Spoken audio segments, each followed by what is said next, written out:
നേരം പുലർച്ചെ. അനന്യേ, എഴുന്നേൽക്ക്, സമയം 5 അമ്മായിയുടെ ശബ്ദം കേട്ട് അനന്യ കണ്ണു തുറന്നു. ഇപ്പോഴും എഴുന്നേറ്റു അമ്മായി? മോളെ, വെള്ളം കൊണ്ടുവരാനും ഭക്ഷണം ഉണ്ടാക്കാനും ഉണ്ട്. വെറും 22 വയസ്സുള്ള അനന്യയ്ക്ക് അച്ഛന്റെയും അമ്മയുടെയും മുഖം പോലും വ്യക്തമായി ഓർമ്മയില്ല. അവൾക്ക് 5 വയസ്സുള്ളപ്പോൾ ഉണ്ടായ ഒരു വാഹനാപകടത്തിൽ ഇരുവരും മരിച്ചു. അതിനുശേഷം അവളെ വളർത്തിയത് അമ്മാവന്റെ വീട്ടിലാണ്. അമ്മാവൻ രാഘവൻ, എന്നും മദ്യപിച്ച് നടക്കുന്ന ഒരാൾ. അമ്മായി ലളിത, പാവം, സ്നേഹമുള്ളവരാണ്. പക്ഷെ ഭർത്താവിന്റെ മുന്നിൽ ഒന്നും പറയാൻ കഴിയില്ല. അവരുടെ 2 ആൺമക്കളും അനന്യയെ സ്വന്തം ചേച്ചിയെ പോലെ തന്നെയായിരുന്നു കാണുന്നത്. അനന്യ വീട്ടിലെ എല്ലാ ജോലികളും ചെയ്യുമായിരുന്നു. ഒരിക്കലും പരാതിയില്ല. അന്ന് വൈകുന്നേരം മദ്യപിച്ചു വന്ന രാഘവൻ വാതിൽ തള്ളി തുറന്നു. ഇവളെ ഇനിയും എത്ര കാലം വീട്ടിൽ തീറ്റിപ്പോറ്റും? ലളിത പതുക്കെ പറഞ്ഞു. അവൾക്കും ആരുമില്ലല്ലോ. എനിക്കതൊന്നും അറിയണ്ട. എങ്ങനെയെങ്കിലും കല്യാണം കഴിപ്പിച്ച് പറഞ്ഞു വിടണം.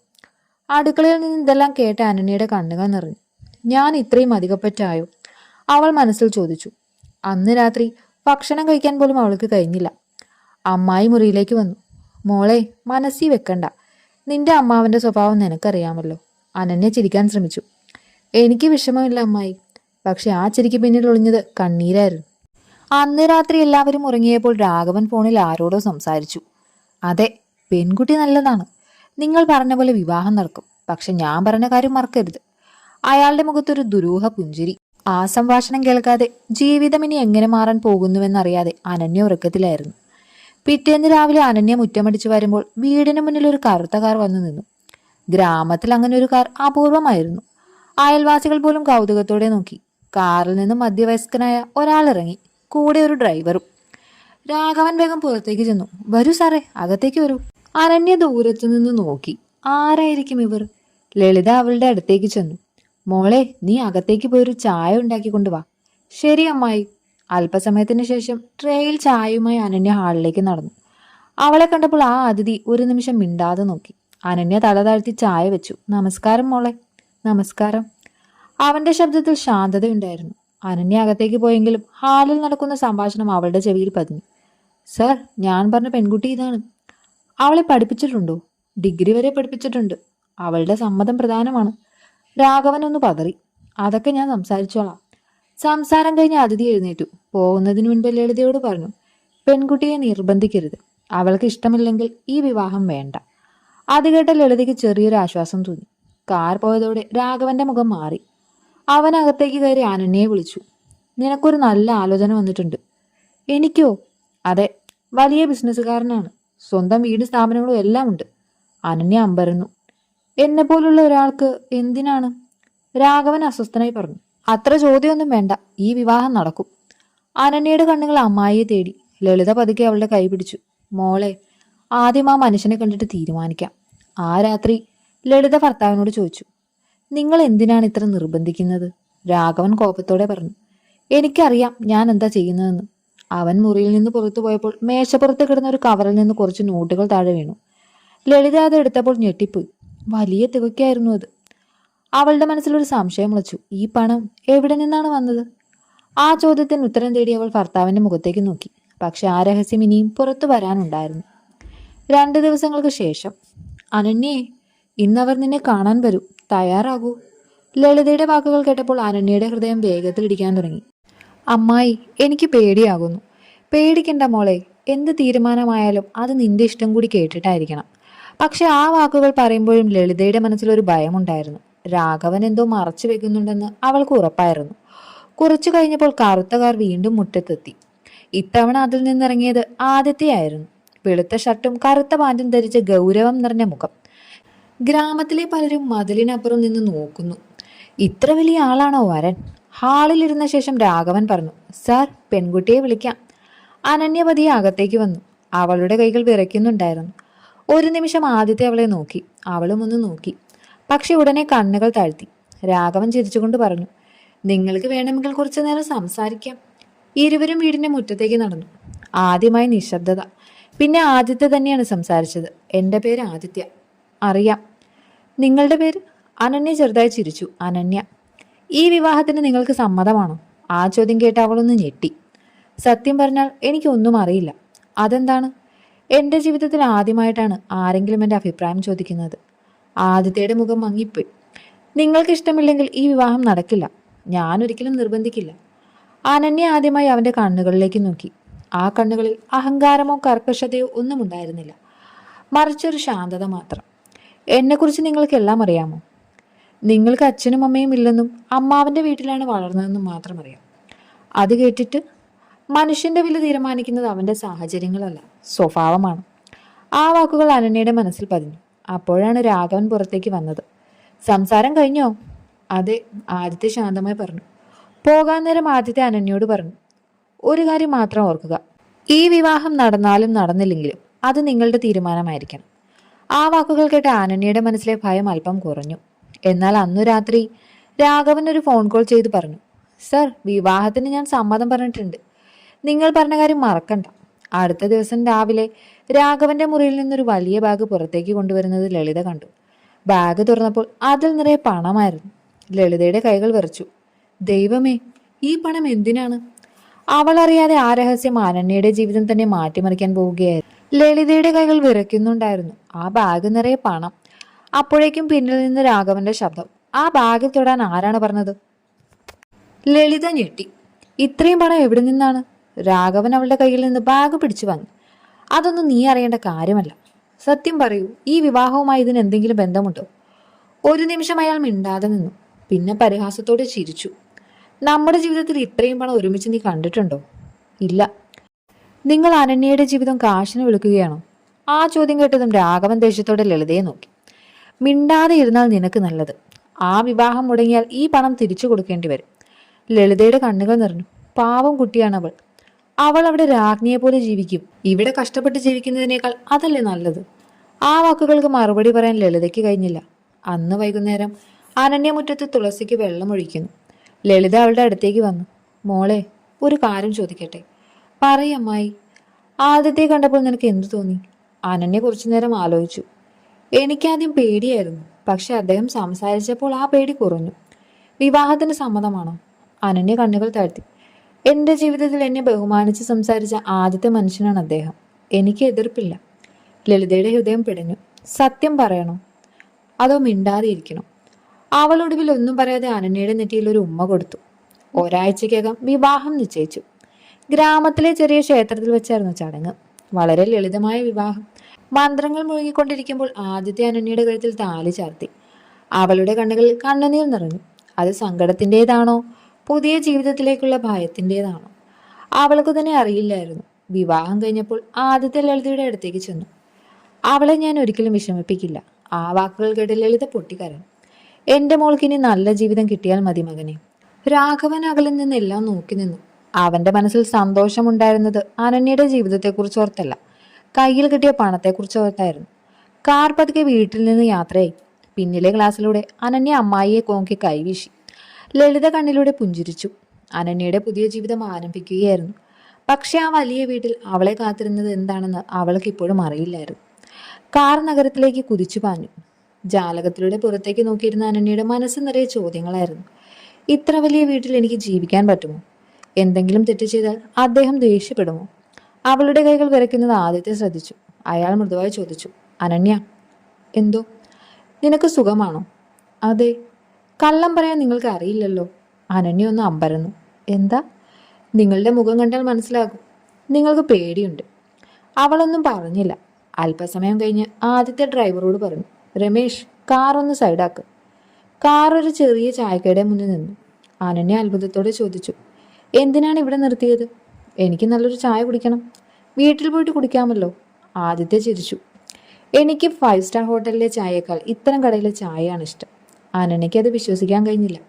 ഇത്ര വലിയ ബിസിനസ്സുകാരൻ റോഡരികിലെ ചായക്കടയിൽ. രണ്ടുപേരും ഇറങ്ങി. കടക്കാരൻ ആദിത്യെ കണ്ടപ്പോൾ ചിരിച്ചു. സാറേ, കുറെ ദിവസമായല്ല കണ്ടിട്ട്. ജോലി തിരക്കായിരുന്നു ചേട്ടാ. 2 ചായ അല്ലേ? അതെ. അനന്യ ശാന്തമായി നിന്നു. ചായ കുടിക്കുന്നതിനിടയിൽ ആദിത്യ പറഞ്ഞു, ഇനിയൊരു കാര്യം. എന്താ? എന്നെ സാറെന്ന് വിളിക്കരുത്. പിന്നെ ആദിത്യ എന്ന് വിളിച്ചാൽ മതി. അനന്യ പെട്ടെന്ന് തല കുലുക്കി. അത് ഞാനെങ്ങനെയാണ്? എങ്കിൽ കുഴപ്പമില്ല, ഏട്ടനെന്ന് വിളിച്ചോളൂ. ആദ്യമായി അനന്യയുടെ മുഖത്ത് ഒരു ചെറിയ ചിരി വിരിഞ്ഞു.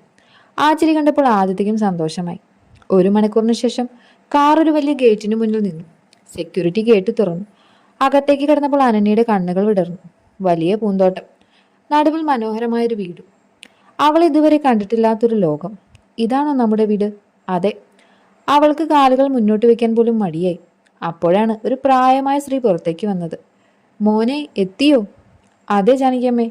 അവർ അനന്യയുടെ അടുത്തേക്ക് വന്ന് ചിരിച്ചു. മോളാണല്ലേ അനന്യ? അനന്യ ബഹുമാനത്തോടെ തലകുനിച്ചു. ഞാനിവിടെ വർഷങ്ങളായി ജോലി ചെയ്യുകയാണ്. എന്നെ ജാനകിയമ്മ എന്ന് വിളിച്ചാൽ മതി. ആ വാക്കുകൾ കേട്ടപ്പോൾ അനന്യയുടെ മനസ്സിന് ചെറിയൊരു ആശ്വാസം ലഭിച്ചു. അകത്തേക്ക് കയറുന്നതിന് മുൻപ് ആദിത്യ പറഞ്ഞു, അനന്യ, ഇത് നിന്റെ വീടാണ്. ഇവിടെ ആരെയും പേടിക്കണ്ട. അവൾ പതുക്കെ വീടിനുള്ളിലേക്ക് കയറി. എന്നാൽ ആ വീട്ടിലെ ചുമരിൽ തൂങ്ങിയിരുന്ന ഒരു വലിയ ഫോട്ടോ അവളുടെ ശ്രദ്ധയിൽപ്പെട്ടു. ആദിത്യയുടെ തോളിൽ കൈവച്ചു ചിരിക്കുന്ന ഒരു യുവതി. അനന്യ ചിത്രത്തിലേക്ക് നോക്കി നിന്നു. അവളുടെ മനസ്സിലൊരു ചോദ്യം മാത്രം.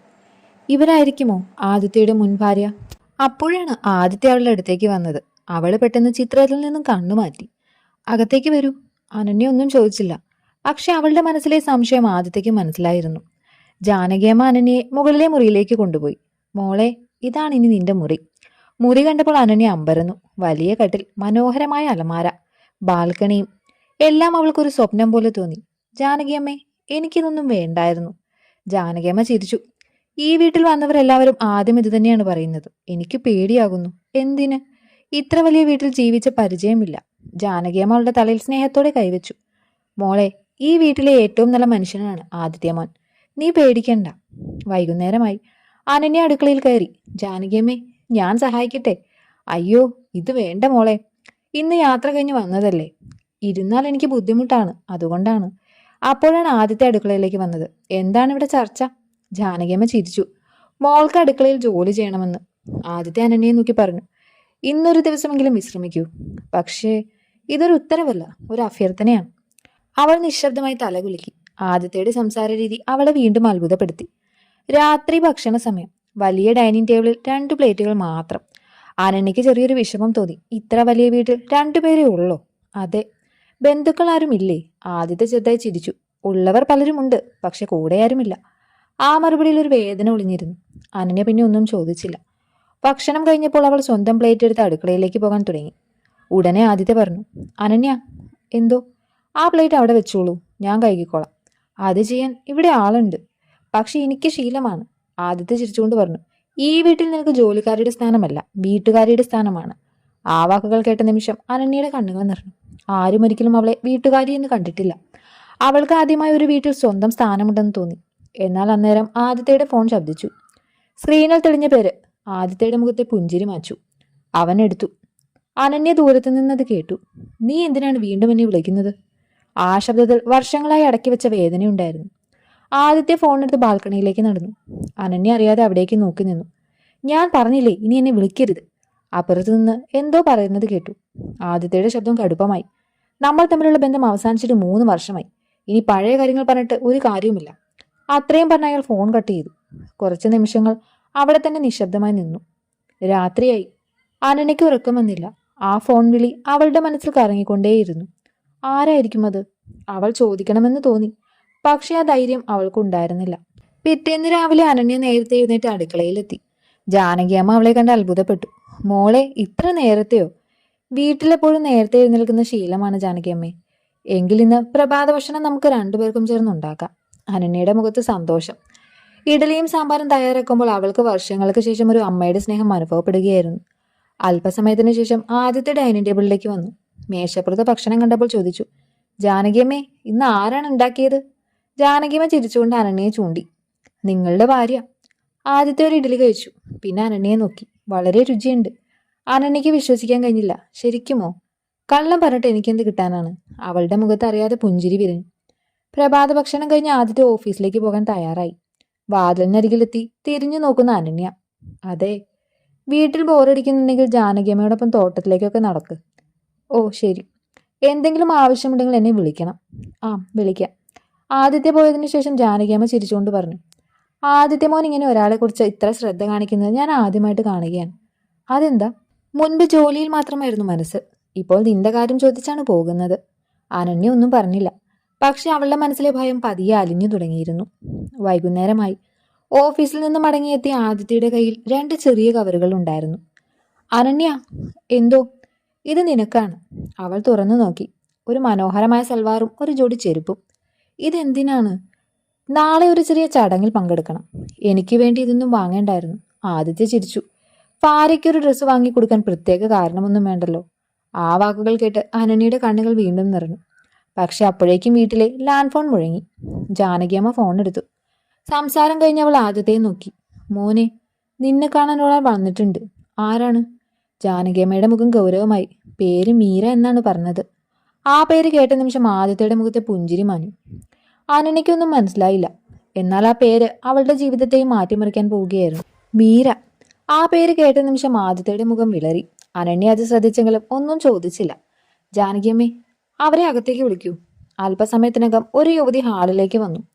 വില കൂടിയ വസ്ത്രങ്ങളും ആഭരണങ്ങളും ധരിച്ചിരുന്നെങ്കിലും അവളുടെ മുഖത്ത് സന്തോഷമില്ല. അനന്യയെ കണ്ടപ്പോൾ അവൾ ഒന്ന് അമ്പരന്നു. ആദിത്യ, നീ വീണ്ടും വിവാഹം കഴിച്ചോ? ആദിത്യ ശാന്തമായി മറുപടി പറഞ്ഞു. അതെ. മീര ഒരു നിമിഷം മിണ്ടാതെ നിന്നു. എനിക്ക് നിന്നോട് കുറച്ച് സംസാരിക്കണം. പറയേ. ഒറ്റയ്ക്കാണ്. ആദിത്യ അനന്യയെ നോക്കി. അനന്യ, നീ മുകളിലേക്ക് പോയിക്കോളൂ. ശരി. അനന്യ പതുക്കെ മുകളിലേക്ക് നടന്നു. പക്ഷെ അവളുടെ മനസ്സ് മുഴുവൻ താഴെ നടക്കുന്ന സംഭാഷണത്തിലായിരുന്നു. ഹാളിൽ മീരയുടെ കണ്ണുകൾ നിറഞ്ഞിരുന്നു. ആദിത്യ, ഞാൻ വലിയൊരു തെറ്റ് ചെയ്തു. പഴയ കാര്യങ്ങൾ വീണ്ടും പറയാൻ വേണ്ട. അന്ന് ഞാൻ പണത്തിന്റെ പിന്നാലെ പോയി. പക്ഷെ എനിക്ക് സമാധാനം കിട്ടിയില്ല. അത് നിന്റെ തീരുമാനമായിരുന്നു. ആദിത്യ പറഞ്ഞു. എനിക്കൊരു അവസരം കൂടി തരൂ. ആദിത്യ ചെറുതായി ചിരിച്ചു. ആ ചിരിയിൽ സ്നേഹമില്ല, നിരാശയായിരുന്നു. ഞാൻ നിന്നെ ഒരുപാട് സ്നേഹിച്ചിരുന്നു മീര. പക്ഷെ ആ ആദിത്യ ഇന്നില്ല. എന്നെ ക്ഷമിക്കാൻ പറ്റില്ലേ? ക്ഷമിച്ചിട്ടുണ്ട്. മീരയുടെ മുഖത്ത് ചെറിയൊരു പ്രതീക്ഷ തെളിഞ്ഞു. പക്ഷെ അടുത്ത നിമിഷം ആദിത്യ പറഞ്ഞു. പക്ഷെ ക്ഷമിച്ചു എന്നതുകൊണ്ട് പഴയ ജീവിതത്തിലേക്ക് തിരിച്ചു പോകാൻ കഴിയില്ല. ആദിത്യ, എന്റെ ഭാര്യ മുകളിലുണ്ട്. അവൾക്ക് ഞാൻ നൽകിയ വാക്ക് ഒരിക്കലും തെറ്റിക്കില്ല. ആ വാക്കുകൾ കേട്ട് മീരയുടെ കണ്ണുകൾ നിറഞ്ഞു. അവൾ പതുക്കെ എഴുന്നേറ്റു. നിന്റെ ജീവിതം സന്തോഷമുള്ളതാകട്ടെ. അതും പറഞ്ഞ് അവൾ നടന്നു. ഇതെല്ലാം മുകളിൽ നിന്ന് കേൾക്കാൻ ശ്രമിച്ച അനന്യയ്ക്ക് ഒന്നും വ്യക്തമായി കേൾക്കാനായില്ല. എന്നാൽ മീര കരഞ്ഞുകൊണ്ട് പുറത്തേക്ക് പോകുന്നത് അവൾ കണ്ടു. ആദിത്യ മുകളിലേക്ക് വന്നു. അനന്യയ്ക്ക് എന്തു പറയണമെന്ന് അറിയില്ലായിരുന്നു. ആദിത്യ തന്നെ സംസാരിച്ചു. നിനക്ക് പല ചോദ്യങ്ങളും ഉണ്ടാകും. അനന്യ ശാന്തമായി തലകുലുക്കി. പക്ഷെ അതൊന്നും ഇപ്പോൾ ചോദിക്കില്ല. എന്തുകൊണ്ട്? പറയാൻ തോന്നുമ്പോൾ നിങ്ങൾ തന്നെ അത് പറയും. ആദിത്യ കുറച്ചു നേരം അവളെ നോക്കി നിന്നു. പിന്നെ ഒരു പുഞ്ചിരി. ആ നിമിഷം ഇരുവരുടെയും ഇടയിലെ അകലം കുറച്ചുകൂടി കുറഞ്ഞു. പക്ഷെ അവർ അറിയാതെ വീടിന് പുറത്തു നിന്നൊരാൾ അവരെ ശ്രദ്ധിക്കുന്നുണ്ടായിരുന്നു. അത് രാഘവനായിരുന്നു. ആദിത്യയുടെ വലിയ വീടും ആഡംബര ജീവിതവും കണ്ടപ്പോൾ അവന്റെ കണ്ണുകളിൽ വീണ്ടും അത്യാഗ്രഹം നിറഞ്ഞു. ഒരിക്കൽ കിട്ടിയ പണം പോരാ, ഇവനിൽ നിന്ന് ഇനിയും എനിക്ക് കിട്ടാനുണ്ട്. അയാൾ മനസ്സിൽ പറഞ്ഞു. ആ അത്യാഗ്രഹം അനന്യയുടെയും ആദിത്യയുടെയും ജീവിതത്തിൽ പുതിയൊരു കൊടുങ്കാറ്റ് സൃഷ്ടിക്കാൻ പോവുകയായിരുന്നു. 2 ദിവസങ്ങൾക്ക് ശേഷം രാവിലെ ആദിത്യ ഓഫീസിലേക്ക് പോകാൻ തയ്യാറെടുക്കുകയായിരുന്നു. അപ്പോഴാണ് വീട്ടിലെ ബെൽ മുഴങ്ങിയത്. ജാനകിയമ്മ വാതിൽ തുറന്നതും ഞെട്ടി. രാഘവൻ, നിങ്ങളോ? മദ്യത്തിന്റെ മണം വമിച്ചുകൊണ്ട് രാഘവൻ അകത്തേക്ക് കയറി. എന്റെ മോളെ കാണാൻ വന്നതാ. ആ ശബ്ദം കേട്ട് അനന്യ ഹാളിലേക്ക് വന്നു. അമ്മാവാ. അവളെ കണ്ടപ്പോൾ രാഘവൻ കള്ളച്ചിരി. എന്താ മോളെ, ഇവിടെ സുഖമാണോ? അതെ. അപ്പോഴേക്കും ആദിത്യ ഹാളിലേക്ക് എത്തി. വരൂ, ഇരിക്കും. രാഘവൻ സോഫയിലിരുന്നെങ്കിലും അവന്റെ കണ്ണുകൾ മുഴുവൻ വീടിനുള്ളിലെ ആഡംബരത്തിലായിരുന്നു. അല്പസമയം സാധാരണ കാര്യങ്ങൾ സംസാരിച്ച ശേഷം അവൻ പറഞ്ഞു. ആദിത്യ സാറേ, എനിക്ക് കുറച്ച് പണത്തിന്റെ ആവശ്യമുണ്ട്. ആദിത്യ ശാന്തമായി ചോദിച്ചു. എന്തിനാണ്? ചെറിയൊരു കടമുണ്ട്. ഒരു 5 ലക്ഷം രൂപ കിട്ടിയാൽ. അനന്യ ഞെട്ടി. അമ്മാവനെ നോക്കി. അമ്മാവാ. ആദിത്യ കുറച്ചു നിമിഷം മിണ്ടാതെ നിന്നു. പിന്നെ പറഞ്ഞു. ക്ഷമിക്കണം, ഞാൻ ഒരാളെ സഹായിക്കാൻ മടിക്കില്ല. പക്ഷെ മദ്യത്തിനു വേണ്ടിയോ മറ്റെന്തെങ്കിലും തെറ്റായ കാര്യത്തിനോ ഞാൻ പണം കൊടുക്കില്ല. രാഘവന്റെ മുഖം മാറി. ഞാൻ ഭിക്ഷ ചോദിക്കാൻ വന്നതല്ല. ഞാനും അപമാനിക്കാൻ പറഞ്ഞതല്ല. എങ്കിൽ തരൂ. ഇല്ല. ഒറ്റ വാക്ക് കേട്ടതും രാഘവൻ ദേഷ്യത്തോടെ എഴുന്നേറ്റു. ഇത്ര വലിയ പണക്കാരനായിട്ടും ഇത്ര പിശുക്കോ? അനന്യ ഇടയിൽ കയറി. അമ്മാവാ, ദയവായി ഇവിടുന്ന് പോകൂ. നീ മിണ്ടരുത്. അപ്പോഴാണ് ആദിത്യയുടെ ശബ്ദം ഉയർന്നത്. അനന്യയുടെ ശബ്ദം ഉയർത്തി സംസാരിക്കരുത്. ഹാളിൽ നിശബ്ദത പരന്നു. രാഘവൻ ആദ്യമായാണ് ആരെങ്കിലും തന്നെ എതിർക്കുന്നത് കാണുന്നത്. ആദിത്യ പതുക്കെ പറഞ്ഞു. നിങ്ങൾ അവളുടെ രക്ഷിതാവായതുകൊണ്ടാണ് ഞാൻ ബഹുമാനിക്കുന്നത്. പക്ഷെ ഇനി അവൾ എന്റെ ഭാര്യയാണ്. അവളെ ആരും വിഷമിപ്പിക്കുന്നത് ഞാൻ അനുവദിക്കില്ല. ആ വാക്കുകൾ കേട്ടപ്പോൾ അനന്യയുടെ കണ്ണുകൾ നിറഞ്ഞു. ആദ്യമായാണ് ആരെങ്കിലും അവൾക്ക് വേണ്ടി ഇങ്ങനെ ഉറച്ചു നിൽക്കുന്നത്. രാഘവൻ ഒന്നും പറയാതെ പുറത്തേക്ക് ഇറങ്ങി. പോകുമ്പോൾ അവൻ മനസ്സിൽ പറഞ്ഞു. നീ ഇന്നെന്നെ അപമാനിച്ചു ആദിത്യ. ഇതിന് ഞാൻ നിന്നോട് പ്രതികാരം ചെയ്യും. വൈകുന്നേരം അനന്യ ബാൽക്കണിയിൽ നിൽക്കുകയാണ്. ആദിത്യ അവളുടെ അടുത്തേക്ക് വന്നു. അമ്മാവന്റെ കാര്യമോർത്ത് വിഷമിക്കുകയാണോ? അവൾ പതുക്കെ തലകുലുക്കി. എനിക്ക് പേടിയുണ്ട്. എന്തിനും? എന്റെ കാരണമായി നിങ്ങൾക്കോ എന്തെങ്കിലും പ്രശ്നം വരുമോ എന്നൊക്കെ ചിന്തിക്കുന്നു. ആദിത്യ ചെറുതായി ചിരിച്ചു. ജീവിതത്തിൽ പ്രശ്നങ്ങളെ പേടിച്ച് ഓടിയിരുന്നെങ്കിൽ ഇന്ന് ഞാനിവിടെ എത്തില്ലായിരുന്നു. അവൻ ആദ്യമായി അവളുടെ തോളിൽ സ്നേഹത്തോടെ കൈവച്ചു. നീ ഇനി ഒറ്റയ്ക്കല്ല അനന്യ. ആ വാക്കുകൾ അവളുടെ മനസ്സിൽ വർഷങ്ങളായി കിടന്നിരുന്ന ഏകാന്തതയെ പതുക്കെ ഉരുക്കി തുടങ്ങി. എന്നാൽ അന്ന് രാത്രി രാഘവൻ ഒരു പരിചയമില്ലാത്ത ആളുമായി രഹസ്യമായി കണ്ടുമുട്ടി. എനിക്ക് ആദ്യത്തെ ഒന്ന് പേടിപ്പിച്ചാൽ മതി. ആ മനുഷ്യൻ ചിരിച്ചുകൊണ്ട് ചോദിച്ചു. അതിനെത്ര കിട്ടും? രാഘവൻ പോക്കറ്റിൽ നിന്ന് പണത്തിന്റെ ഒരു കെട്ട് പുറത്തെടുത്തു. ഒരു പുതിയ ഗൂഢാലോചന ആരംഭിക്കുകയായിരുന്നു. രാഘവൻ അറിയില്ലായിരുന്നു അയാൾ ഏൽപ്പിച്ച ആളുകൾ വെറും ഭീഷണിപ്പെടുത്തുന്നവർ മാത്രമല്ലായിരുന്നു. പിറ്റേന്ന് രാവിലെ ആദിത്യ, ഏട്ടാ ചായ. അനന്യ ആദ്യമായി അങ്ങനെ വിളിച്ചു. ആദിത്യ ഒന്ന് അമ്പരന്നു. എന്താ? അനന്യക്ക് നാണം വന്നു. ഇന്നലെ നിങ്ങൾ പറഞ്ഞില്ലേ സാറെന്ന് വിളിക്കേണ്ടെന്ന്. ആദിത്യ ചിരിച്ചു. ഈ വിളി എനിക്ക് ഇഷ്ടമായി. അവളും അറിയാതെ ചിരിച്ചു. അവരുടെ ജീവിതത്തിലെ ചെറിയ ചെറിയ സന്തോഷങ്ങൾ കടന്നു വരികയായിരുന്നു. ഓഫീസിലേക്ക് പോകാൻ ഇറങ്ങിയ ആദിത്യയുടെ കാർ നഗരത്തിന് പുറത്തുള്ള ഒരു വളവിലെത്തിയപ്പോൾ പെട്ടെന്ന് 2 ബൈക്കുകൾ കാറിന് മുന്നിൽ വട്ടം കറങ്ങി നിന്നു. ഡ്രൈവർ ബ്രേക്ക് ചവിട്ടി. 4 പേർ കാറിനെ വളഞ്ഞു. ഒരാൾ ഇരുമ്പുപടി കൊണ്ട് കാറിന്റെ ഗ്ലാസ് അടിച്ചു. ഇറങ്ങട പുറത്തേക്ക്. ഡ്രൈവർ ഭയന്ന് ആദിത്യയെ നോക്കി. എന്നാൽ ആദിത്യ ശാന്തനായിരുന്നു. അവൻ പതുക്കെ കാറിൽ നിന്നിറങ്ങി. നിങ്ങൾക്ക് എന്താണ് വേണ്ടത്? കൂടുതൽ ചോദ്യം വേണ്ട. നിന്നെ ഒന്ന് പഠിപ്പിക്കാനാ വന്നത്. അവരിൽ ഒരാൾ ആദിത്യയെ അടിക്കാൻ കൈ ഉയർത്തിയതും പിന്നിൽ നിന്നൊരു പോലീസ് ജീപ്പിന്റെ സൈറൻ മുഴങ്ങി. അത് കേട്ടതും അക്രമികൾ ബൈക്കിൽ കയറി രക്ഷപ്പെട്ടു. പോലീസ് അടുത്തെത്തി. സർ, നിങ്ങൾക്കൊന്നും പറ്റിയില്ലല്ലോ? ഇല്ല. പരാതി കൊടുക്കാം. ആദ്യത്തെ കുറച്ചു നേരം ആലോചിച്ചു. ഇപ്പോ വേണ്ട. പക്ഷെ അവന്റെ മനസ്സിലൊരു സംശയമുണ്ടായിരുന്നു. ഇത് ആരുടെ കളിയാണ്? വൈകുന്നേരമായി. വീട്ടിലെത്തിയ ആദിത്യയെ കണ്ടപ്പോൾ അനന്യ ഞെട്ടി. കാറിന്റെ ഒരു ഗ്ലാസ് പൊട്ടിയിരുന്നു. ഏട്ടാ, എന്തു പറ്റി? ഒന്നുമില്ല, ചെറിയൊരു പ്രശ്നം. ഇത് ചെറിയ പ്രശ്നമാണോ? അവളുടെ കണ്ണുകൾ നിറഞ്ഞു. നിങ്ങൾക്ക് എന്തെങ്കിലും സംഭവിച്ചിരുന്നെങ്കിൽ? വാക്കുകൾ പൂർത്തിയാക്കാൻ അവൾക്ക് കഴിഞ്ഞില്ല. ആദിത്യ അവളെ സമാധാനിപ്പിച്ചു. എനിക്കൊന്നും സംഭവിച്ചില്ലല്ലോ. ഇനി ഒറ്റയ്ക്ക് എവിടെയും പോകരുത്. അവളുടെ ശബ്ദത്തിലെ കരുതൽ ആദിത്യയുടെ മനസ്സിൽ തട്ടി. അവൻ ചെറുതായി ചിരിച്ചു. ആരെങ്കിലും എന്നെക്കുറിച്ച് ഇങ്ങനെ വിഷമിക്കുന്നത് വർഷങ്ങൾക്ക് ശേഷമാണ്. അനന്യ ഒന്നും പറഞ്ഞില്ല. പക്ഷെ അവളുടെ മനസ്സിലൊരു സത്യം തെളിഞ്ഞു. അവൾ ആദിത്യയെ സ്നേഹിച്ചു തുടങ്ങിയിരുന്നു. അതേസമയം പോലീസ് സ്റ്റേഷനിൽ നിന്ന് ഒരു CCTV ദൃശ്യം പരിശോധിച്ചുകൊണ്ടിരുന്ന ഉദ്യോഗസ്ഥൻ ഒരു ബൈക്കിന്റെ നമ്പർ വ്യക്തമായി ലഭിച്ചു. ആ നമ്പറിന്റെ ഉടമയുടെ വിവരങ്ങൾ പരിശോധിച്ചപ്പോൾ ആ കേസ് നേരെ രാഘവനിലേക്ക് എത്തുന്ന ഒരു തെളിവായിരുന്നു. പിറ്റേന്ന് രാവിലെ ആദിത്യയും അനന്യയും ഒരുമിച്ചിരുന്ന് പ്രഭാത ഭക്ഷണം കഴിക്കുകയായിരുന്നു. അനന്യയുടെ മുഖത്ത് ഇപ്പോഴും വിഷമം നിറഞ്ഞിരുന്നു. ഏട്ടാ, എന്താ? ഇന്നലെ നടന്ന കാര്യം ഓർക്കുമ്പോൾ ഇപ്പോഴും പേടിയാകുന്നു. ആദിത്യ ചെറുതായി ചിരിച്ചു. ഭയന്ന് ജീവിച്ചാൽ ജീവിതം മുന്നോട്ട് പോകില്ല. എന്നാലും എനിക്ക് നിങ്ങളെ നഷ്ടപ്പെടുമെന്ന് തോന്നി. ആ വാക്കുകൾ കേട്ടപ്പോൾ ആദിത്യ നിശബ്ദനായി. ആദ്യമായാണ് ഒരാൾ തന്റെ ജീവനെക്കുറിച്ച് ഇങ്ങനെ കരുതുന്നത്. എനിക്കൊന്നും സംഭവിക്കില്ല. അനന്യ തലകുലുക്കി.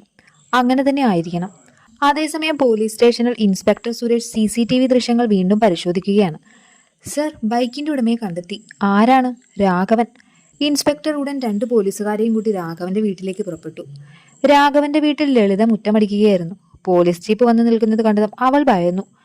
രാഘവൻ വീട്ടിലുണ്ടോ? ഉണ്ട് സർ. രാഘവൻ പുറത്തേക്ക് വന്നു. എന്താ സാറേ? ഇന്നലെ ആദിത്യയുടെ കാർ ആക്രമിക്കാൻ ആളുകളെ വിട്ടത് നിങ്ങളാണോ? അയാൾ ഞെട്ടിയെങ്കിലും അഭിനയിച്ചു. ഞാനോ? എനിക്കൊന്നും അറിയില്ല. അപ്പോഴേക്കും ഇൻസ്പെക്ടർ ഒരു ഫോട്ടോ കാണിച്ചു. ഇയാളെ അറിയാമോ? ഫോട്ടോ കണ്ടതും രാഘവന്റെ മുഖം വിളറി. അത് അയാൾ ഗോഡൌണിൽ കണ്ട ആളായിരുന്നു. പറയൂ. കുറച്ചുനേരം മിണ്ടാതിരുന്ന രാഘവൻ ഒടുവിൽ എല്ലാം തുറന്നു പറഞ്ഞു. കൊല്ലാൻ പറഞ്ഞതല്ല സാറേ, ഒന്ന് പേടിപ്പിച്ചാൽ മതിയെന്നേ പറഞ്ഞിട്ടുള്ളൂ. ഇൻസ്പെക്ടർ ദേഷ്യത്തോടെ പറഞ്ഞു. പേടിപ്പിക്കാനാണെങ്കിലും ഇത് വലിയ കുറ്റമാണ്. പോലീസുകാർ രാഘവനെ അറസ്റ്റ് ചെയ്തു. ലളിത പൊട്ടിക്കരഞ്ഞു. സർ, അദ്ദേഹത്തെ കൊണ്ടുപോകരുതേ. കോടതിയിൽ പറയാം ഇനിയുള്ളത്. വൈകുന്നേരം ഈ വിവരം ആദിത്യ അറിഞ്ഞു. അനന്യയുടെ മുഖം വാടിപ്പോയി. ഏട്ടാ, അമ്മാവൻ തെറ്റ് ചെയ്തിട്ടുണ്ട്. പക്ഷെ അമ്മായി ഒറ്റയ്ക്കാകും. ആദിത്യ കുറച്ചു നേരം ആലോചിച്ചു. വാ, നമുക്ക് പോലീസ് സ്റ്റേഷനിലേക്ക് പോകാം. സ്റ്റേഷനിൽ രാഘവൻ തലകുനിച്ചിരിക്കുകയായിരുന്നു. ആദിത്യയെ കണ്ടപ്പോൾ അയാൾക്ക് കണ്ണിൽ നോക്കാൻ പോലും കഴിഞ്ഞില്ല. എന്നോട് ക്ഷമിക്കണം, ആദിത്യ ശാന്തമായി ചോദിച്ചു. എന്തിനാണ് ഇതൊക്കെ ചെയ്തത്? രാഘവന്റെ കണ്ണുകൾ നിറഞ്ഞു. പണത്തിനോടുള്ള ആർത്തി, മദ്യത്തിന്റെ അടിമ, അതാണ് എന്നെ ഇങ്ങനെയാക്കിയത്. അപ്പോഴാണ് അനന്യ മുന്നോട്ട് വന്നത്. അമ്മാവ, അച്ഛനെ പോലെ കാണേണ്ട ആളായിരുന്നു നിങ്ങൾ. പക്ഷെ നിങ്ങൾ ചെയ്തതൊന്നും ശരിയായില്ല. രാഘവൻ പൊട്ടിക്കരഞ്ഞു. മോളെ, എന്നോട് ക്ഷമിക്കണം. ആദ്യത്തെ ഇൻസ്പെക്ടറെ നോക്കി പറഞ്ഞു. സർ, എനിക്ക് അദ്ദേഹത്തിനെതിരെ വ്യക്തിപരമായ വൈരാഗ്യമില്ല. നിയമം അതിന്റെ ജോലി ചെയ്യട്ടെ. പക്ഷെ ലളിത അമ്മായിക്ക് എന്തെങ്കിലും സഹായം വേണമെങ്കിൽ ഞാൻ ചെയ്യും. ഇൻസ്പെക്ടർ ആദരവോടെ തലകുലുക്കി. സ്റ്റേഷനിൽ നിന്ന് മടങ്ങുമ്പോൾ അനന്യ ആദിത്യയുടെ കയ്യിൽ പതുക്കെ കൈ ചേർത്തു. ഏട്ടാ. എന്താ? എന്റെ ജീവിതത്തിൽ കിട്ടിയ ഏറ്റവും വലിയ ഭാഗ്യം നിങ്ങളാണ്. ആദിത്യ അവളെ നോക്കി ചിരിച്ചു. എനിക്കും. അവരുടെ കണ്ണുകൾ തമ്മിൽ ഉടക്കി. ആ നിമിഷം അവരുടെ ബന്ധം സ്നേഹത്തിൽ നിന്ന് ആത്മബന്ധമായി മാറുകയായിരുന്നു. എന്നാൽ അവരുടെ ജീവിതത്തിലെ ഏറ്റവും വലിയ സന്തോഷ വാർത്ത ഇനിയും വരാനുണ്ടായിരുന്നു. 3 മാസങ്ങൾക്ക് ശേഷം ആദിത്യയുടെയും അനന്യയുടെയും ജീവിതം പഴയതിലും സന്തോഷകരമായി മാറിയിരുന്നു. വീട്ടിൽ വീണ്ടും ചിരിയും സംസാരവും നിറഞ്ഞു. ജാനകിയമ്മ പലപ്പോഴും പറയും, ഈ വീടിന് പഴയ സന്തോഷം തിരികെ വന്നത് മോൾ വന്ന ശേഷമാണ്. ആദിത്യയും അത് മനസ്സിൽ സമ്മതിച്ചിരുന്നു. ഒരു ദിവസം രാവിലെ അനന്യയ്ക്ക് പെട്ടെന്ന് തലകറക്കം അനുഭവപ്പെട്ടു. അടുക്കളയിൽ നിൽക്കുന്നതിനിടെ അവൾ താഴെ വീണു. അനന്യെ, ജാനകിയമ്മ ഓടി വന്ന് അവളെ പിടിച്ചു. വിവരം പറഞ്ഞ ആദിത്യ ജോലിയെല്ലാം മാറ്റിവെച്ച് വീട്ടിലെത്തി. ഉടൻ ആശുപത്രിയിലേക്ക് പോകാം. അനന്യ പറഞ്ഞു, ഏട്ടാ, എനിക്കൊന്നുമില്ല. നിനക്കൊന്നും പറ്റാൻ ഞാൻ സമ്മതിക്കില്ല. ആ വാക്കുകൾ കേട്ട് അവൾ ചിരിച്ചു. ആശുപത്രിയിൽ ഡോക്ടർ പരിശോധനകൾ നടത്തി. അല്പസമയത്തിന് ശേഷം അദ്ദേഹം പുഞ്ചിരിച്ചുകൊണ്ട് പറഞ്ഞു, കൺഗ്രാറ്റ്സ്. ആദിത്യക്കൊന്നും മനസ്സിലായില്ല. എന്താണ് ഡോക്ടർ? നിങ്ങൾ അച്ഛനാകാൻ പോവുകയാണ്. ഒരു നിമിഷം ആദിത്യൻ നിശ്ചലനായി. അവന്റെ കണ്ണുകൾ നിറഞ്ഞു. വർഷങ്ങളായി മനസ്സിൽ ഒളിപ്പിച്ചിരുന്ന സന്തോഷം അന്ന് പുറത്തു വന്നു. അവൻ അനന്യയുടെ മുറിയിലേക്ക് ഓടിക്കയറി. അനന്യ, അവൾ പുഞ്ചിരിച്ചുകൊണ്ട് ചോദിച്ചു, ഡോക്ടർ എന്താ പറഞ്ഞത്? ആദിത്യ ഒന്നും പറയാതെ അവളുടെ കൈപിടിച്ചു. നന്ദി. എന്തിനാണ്? എന്റെ ജീവിതത്തിന് വീണ്ടും ഒരു അർത്ഥം നൽകിയതിന്. അനന്യയുടെ കണ്ണുകൾ നിറഞ്ഞു. ഇത് നമ്മുടെ കുഞ്ഞാണ്. ആദിത്യ പതുക്കെ അവളുടെ നെറ്റിയിൽ ചുംബിച്ചു. നമ്മുടെ ജീവിതത്തിലെ ഏറ്റവും വലിയ സമ്മാനം. വീട്ടിലെത്തിയപ്പോൾ ജാനകിയമ്മ സന്തോഷം കൊണ്ട് കരഞ്ഞു. എന്റെ മോൻ അച്ഛനാകാൻ പോകുന്നു. അന്ന് വൈകുന്നേരം ആദിത്യ പറഞ്ഞു, അനന്യ, നമുക്കൊരിടത്തേക്ക് പോകാം. എവിടേക്കാണ്? നിന്റെ വീട്ടിലേക്ക്. അവർ ലളിതയെ കാണാൻ പോയി. രാഘവൻ ജാമ്യത്തിൽ പുറത്തിറങ്ങിയിരുന്നു. മദ്യപാനം പൂർണ്ണമായും നിർത്തി. ചെറിയൊരു ജോലിക്ക് പോകാൻ തുടങ്ങിയിരുന്നു. ആദിത്യയെ കണ്ട ഉടൻ അയാൾ കൈകൂപ്പി. മോനെ, ഞാൻ ചെയ്ത തെറ്റുകൾക്ക് മാപ്പ്. ആദിത്യ അയാളുടെ കൈ പിടിച്ചു. കഴിഞ്ഞത് കഴിഞ്ഞു. ഇനി നല്ല മനുഷ്യനായി ജീവിച്ചാൽ മതി. അനന്യ ലളിതയെ കെട്ടിപ്പിടിച്ചു. അമ്മായി, എന്താ മോളെ? നിങ്ങൾ അമ്മയാകാൻ പോകുന്നു. ലളിതയ്ക്ക് ആദ്യം മനസ്സിലായില്ല. അടുത്ത നിമിഷം അവൾ സന്തോഷം കൊണ്ട് അനന്യയെ കെട്ടിപ്പിടിച്ചു കരഞ്ഞു. ദൈവമൊടുവിൽ എന്റെ മോളെ അനുഗ്രഹിച്ചു. രാഘവന്റെയും കണ്ണുകൾ നിറഞ്ഞു.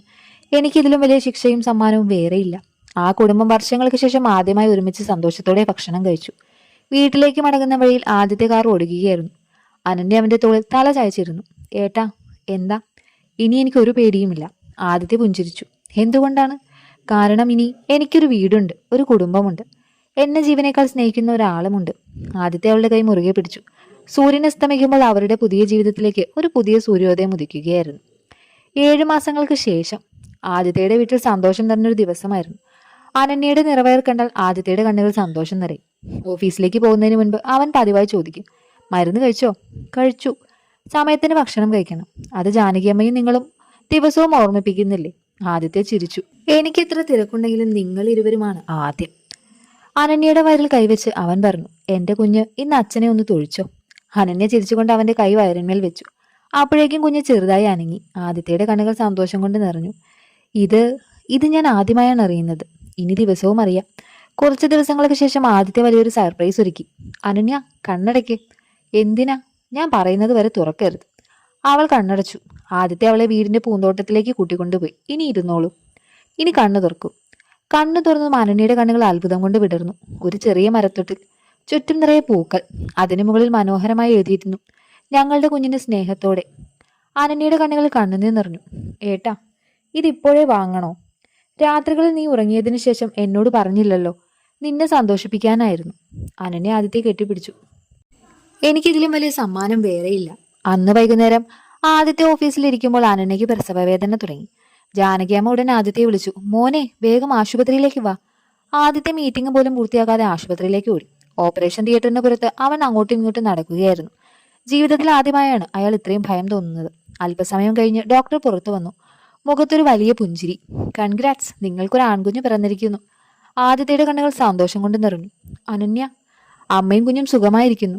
ആദിത്യ ദൈവത്തോട് നന്ദി പറഞ്ഞു. കുറച്ചു കഴിഞ്ഞ് നഴ്സ് കുഞ്ഞിനെ അവന്റെ കൈകളിലേക്ക് നൽകി. വിറയ്ക്കുന്ന കൈകളോടെ അവൻ മകനെ നെഞ്ചോട് ചേർത്തു. നന്ദി, എന്റെ ജീവിതത്തിലേക്ക് വന്നതിന്.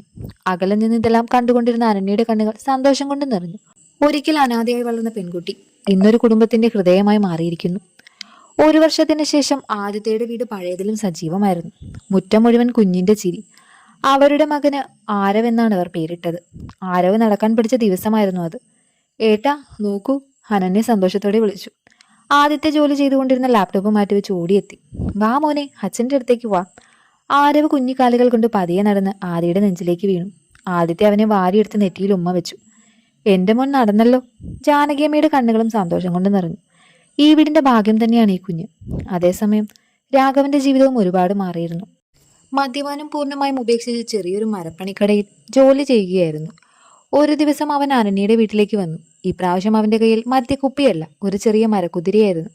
ഇത് ആരവിന് ഞാൻ ഉണ്ടാക്കിയതാണ്. ആദിത്യ അത് വാങ്ങി. വളരെ മനോഹരമായിട്ടുണ്ട്. രാഘവൻ അനന്യയുടെ മുന്നിൽ കൈകൂപ്പി നിന്നു. മോളെ, ഞാൻ നിന്നോട് ചെയ്ത തെറ്റുകൾ ഒരിക്കലും ആയില്ല. പക്ഷെ ജീവിതം മുഴുവൻ അതിന് പ്രായശ്ചിത്തം ചെയ്യാനാണ് ഇനി ഞാൻ ജീവിക്കുന്നത്. അനന്യ അവന്റെ കൈകൾ പിടിച്ചു. അമ്മാവാ, തെറ്റു മനസ്സിലാക്കി മാറുന്നവരാണ് യഥാർത്ഥ മനുഷ്യർ. രാഘവന്റെ കണ്ണുകൾ നിറഞ്ഞു. അപ്പോഴാണ് കുഞ്ഞാരവ അവന്റെ അടുത്തേക്ക് ഇഴഞ്ഞു വന്ന് മരക്കുതിര വാങ്ങിയത്. കുഞ്ഞിന്റെ നിഷ്കളങ്കമായ പുഞ്ചിരി കണ്ടപ്പോൾ രാഘവൻ പൊട്ടിക്കരഞ്ഞു. ഈ കുഞ്ഞാണ് എന്നെ വീണ്ടും മനുഷ്യനാക്കിയത്. ആ രാത്രി വീടിന്റെ ടെറസിൽ നിൽക്കുകയായിരുന്നു ആദിത്യയും അനന്യയും. ആകാശം നിറയെ നക്ഷത്രങ്ങൾ. അനന്യ ശാന്തമായി ചോദിച്ചു, ഏട്ടാ, ഒരു കാര്യം ചോദിക്കട്ടെ? ചോദിക്ക്. അന്ന് നിങ്ങൾ എന്നെ വിവാഹം കഴിക്കാൻ തീരുമാനിച്ചത് എന്തുകൊണ്ടായിരുന്നു? ആദിത്യ ചെറുതായി ചിരിച്ചു. ആദ്യമായി നിന്നെ കണ്ടപ്പോൾ നിന്റെ കണ്ണുകളിൽ ഞാൻ ഒരുപാട് വേദന കണ്ടു. പിന്നെ ആ വേദനയ്ക്ക് പകരം ഒരു പുഞ്ചിരി കൊടുക്കണമെന്ന് തോന്നി. അനന്യയുടെ കണ്ണുകൾ നിറഞ്ഞു. നിങ്ങൾ തന്നത് ഒരു പുഞ്ചിരി മാത്രമല്ല, പിന്നെ ഒരു ജീവിതമാണ്.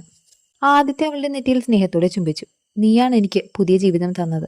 ഇരുവരും കൈകൾ കൊടുത്ത് ആകാശത്തേക്ക് നോക്കി നിന്നു. ഒരിക്കൽ ഏകാന്തത മാത്രമായിരുന്ന അവരുടെ ജീവിതം ഇന്ന് സ്നേഹവും വിശ്വാസവും കുടുംബവും കൊണ്ട് നിറഞ്ഞിരുന്നു.